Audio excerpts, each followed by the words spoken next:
നമസ്കാരം. മലയാളി വാർത്തയിലേക്ക് സ്വാഗതം. പശ്ചിമ ബംഗാൾ ആകെ മാറി മറിഞ്ഞപ്പോൾ ദേശീയ ശ്രദ്ധ നേടുകയാണ് പശ്ചിമ ബംഗാളിൽ നടക്കുന്ന പല കാര്യങ്ങളും.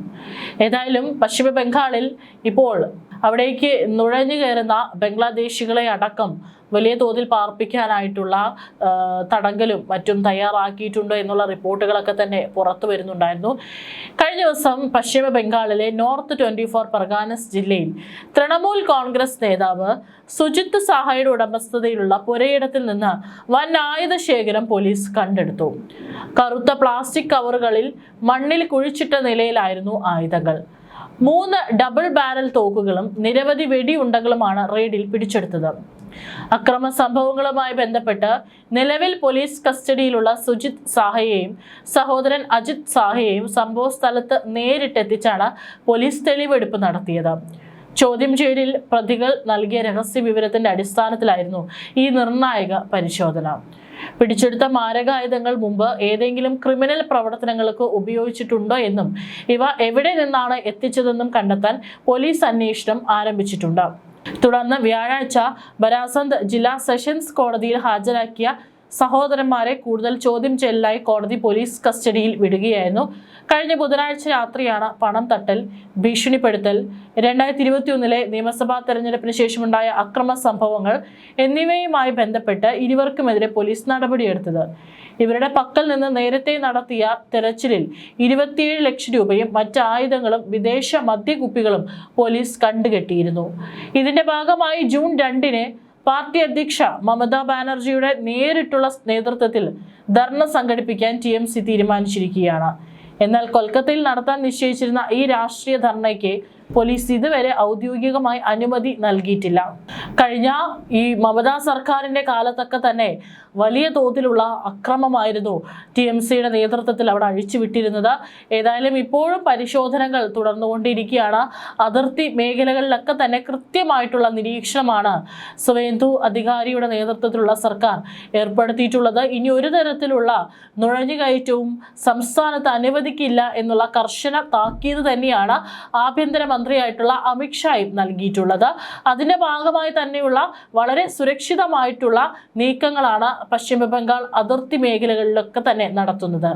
അതേസമയം ഹുഗ്ലിയിലെ സിംഗൂരിലേക്ക് ടാറ്റ ഗ്രൂപ്പ് തിരിച്ചു വരണമെന്ന് ബംഗാൾ BJP അധ്യക്ഷൻ സമീക് ഭട്ടാചാര്യ. സിംഗൂരിന്റെ രാഷ്ട്രീയ വ്യാവസായിക പാരമ്പര്യം പുനർനിർമ്മിക്കാൻ ലക്ഷ്യമിട്ടാണ് പ്രതികരണം. ഇത് സാമ്പത്തിക ആവശ്യകത മാത്രമല്ല, സംസ്ഥാനം വീണ്ടും വ്യവസായത്തിന് തുറന്നിരിക്കുന്നു എന്ന ശക്തമായ സന്ദേശം കൂടിയാണ് നൽകുന്നതെന്നും അദ്ദേഹം പറഞ്ഞു. വാർത്താ ഏജൻസിയോടായിരുന്നു ഈ ഒരു അഭിമുഖത്തിൽ അദ്ദേഹം പറഞ്ഞത്. സംസ്ഥാനത്ത് BJP സർക്കാരിന്റെ വ്യാവസായിക കാഴ്ചപ്പാടിനെ കുറിച്ച് സംസാരിക്കുകയായിരുന്നു ഭട്ടാചാര്യ.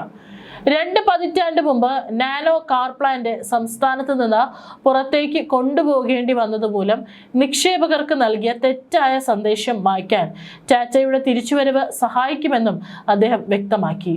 ടാറ്റ സിംഗൂരിലേക്ക് തിരിച്ചു വരണമെന്ന് ഞങ്ങൾ ആഗ്രഹിക്കുന്നു. ബംഗാൾ നിക്ഷേപ സൗഹൃദമാണെന്നും നിക്ഷേപങ്ങളെ സ്വാഗതം ചെയ്യാൻ തയ്യാറാണെന്നും രാജ്യത്തിനും ലോകത്തിനും മുഴുവൻ സന്ദേശം നൽകണമെന്നതാണ് തങ്ങളുടെ ആഗ്രഹമെന്നും ഭട്ടാചാര്യ പറഞ്ഞു.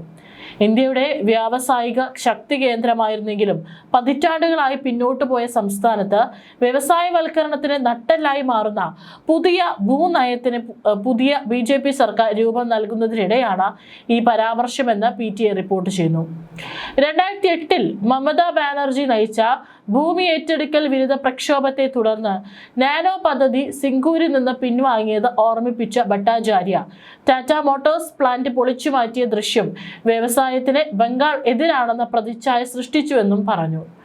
ടാറ്റ ബംഗാൾ വിട്ടു പോകുന്നതും അടിസ്ഥാന സൗകര്യങ്ങൾ പൊളിച്ചു മാറ്റുന്നതും വളരെ തെറ്റായ സന്ദേശമാണ് നൽകിയത്. ബംഗാളിൽ വ്യവസായങ്ങൾക്ക് സ്വാഗതമില്ലെന്നായിരുന്നു അത്.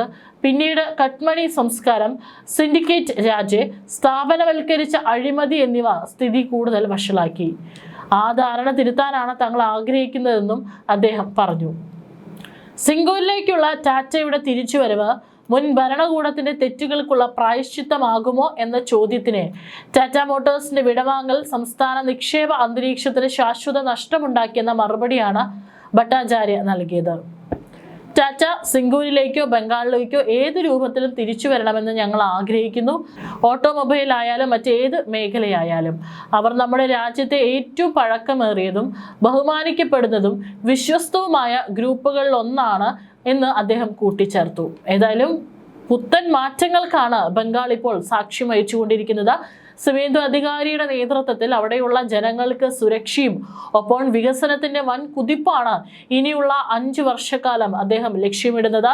ഇങ്ങനെ പോവുകയാണെങ്കിൽ മമതാ ബാനർജിക്ക് ഇനിയൊരു തിരിച്ചുവരവ് ബംഗാളിൽ സാധ്യമാകുമോ എന്ന് ചോദിച്ചാൽ ഇല്ല എന്ന് തന്നെ ഉറപ്പിച്ച് പറയേണ്ടി വരും.